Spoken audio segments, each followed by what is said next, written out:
Ezimu ku ntale ziri mu Parliament ziri wakati w'ababaka ab'oludda oluvuganya n'oludda olufuga. Akulira oludda oluvuganya Joel Ssenyonyi azenga agamba ababaka aba balowooza nti b'amaanyi nti temuli b'amaanyi nnyo.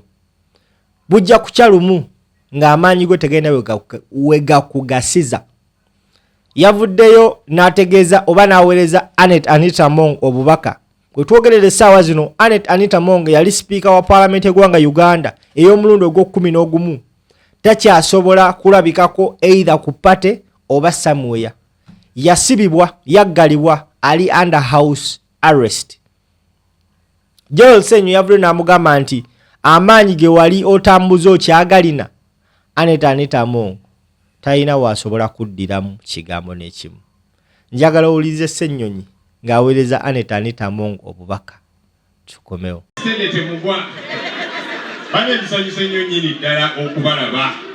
Honorable Council George Musisi bannayogayoga abantu b'ekira naye bwe mumanyi nti mwalonda ekyapa mu ngalo. Twayitanga mu kira muno nga tunoonya akalulu ka Council George Musisi. Waliwo we twali mu kasokose eyo ati waliwo omusajja mukulukulu twali tuvaayo nga bwe tugenda nanyimirizamuko nangamba naye Honorable Ssenyonyi wano temuli mu kukola era George Musisi anaamalako ne mugamba muzeeyi bambi nga alinga ali concerned ne mugamba osoma Bible nangamba nti buli Sunday ngenda mu church ne mugamba mu Bible omwo mulimu akasajja baakayitanga Dawudi. Kasajja kaali kato ne kasinziira nga waliwo ku Goliath ogunene obwakula naye ka Dawudi ako kikakola Goliath okimanyi. Ne mugamba nti olaba pulezidenti waffe Kyagulanyi nti musajja mutono. Waliwo abamugamba nti tabisobola biki oli omusajja abaddewo naye luliba olwo. Twagala obayozaayoza abantu bakira mwebale tulondera musajja waffe ono Council George Musisi mu Parliament ino yasimbudde dda. Pulezidenti waffe eyo gyali yagambye nti naye omusajja ono obusobozi bw'alina tumuwerewo obuweereza.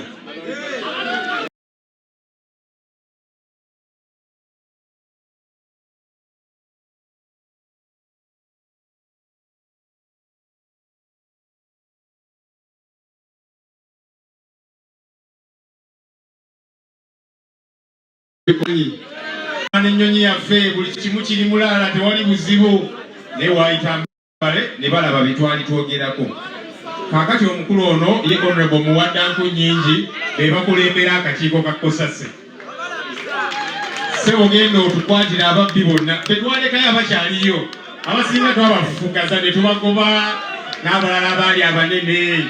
Mubamanyi abaali abanene mbusimanya Triple A mumumanyi yagenda n'agamba mwe Bassenyonyi mu opposition twabalya bufiififi simanya twabaswalowinga twabawalopinga gyali mumanyiyo. Kakati ssebo ababbi abasigaddeyo bonna mubana mukwate mubanyweze eggwanga tulitwale maaso naye nga tukuyozaayoza ssebo tukuyinamu nnyo nnyini ddala essuubi. 2021 ng'abantu banagawo wesi bamaze okunno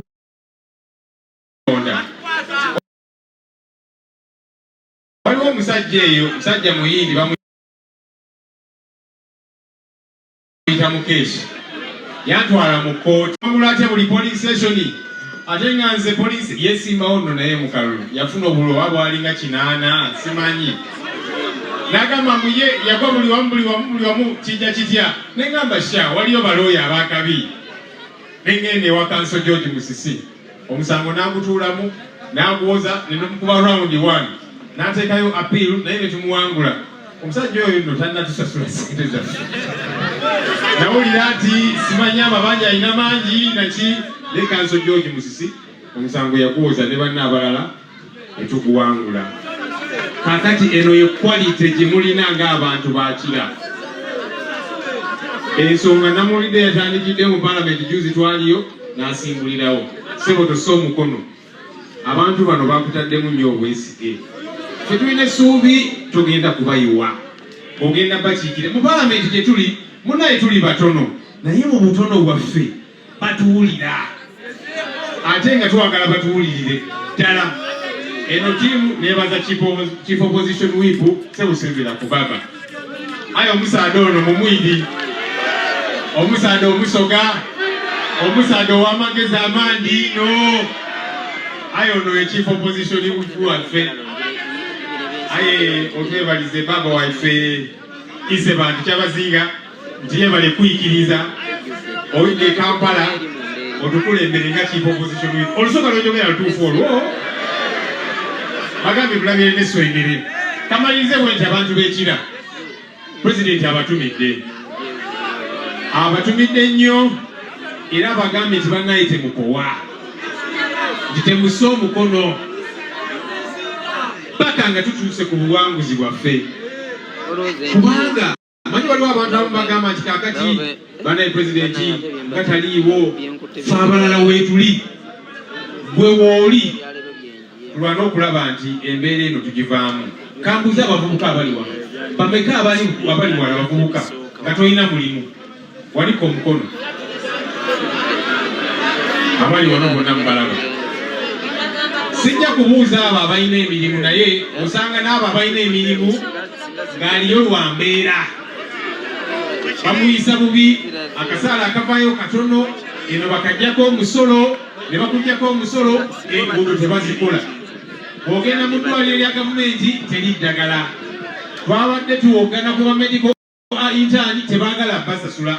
Kati embeera eyo tulina okulwana okugyejjamu era nga Mukama embeezi waffe embeera eno tujja givaamu. Abaka mwe bale kwerekera mbaka munnaffe olw'omulabo ono ngendo obuku bwe mugiwulira mujugira stori eri eyaka Dawudi akambe ka Goliyaasi ono embaga wanyiino mukungwe.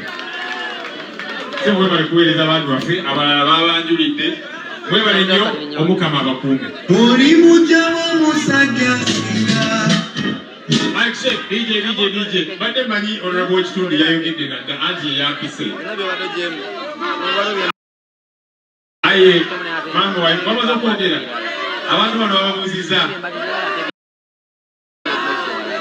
ono omubaka wammwe yakola bulungi nga shadow minisita waffe owa local government.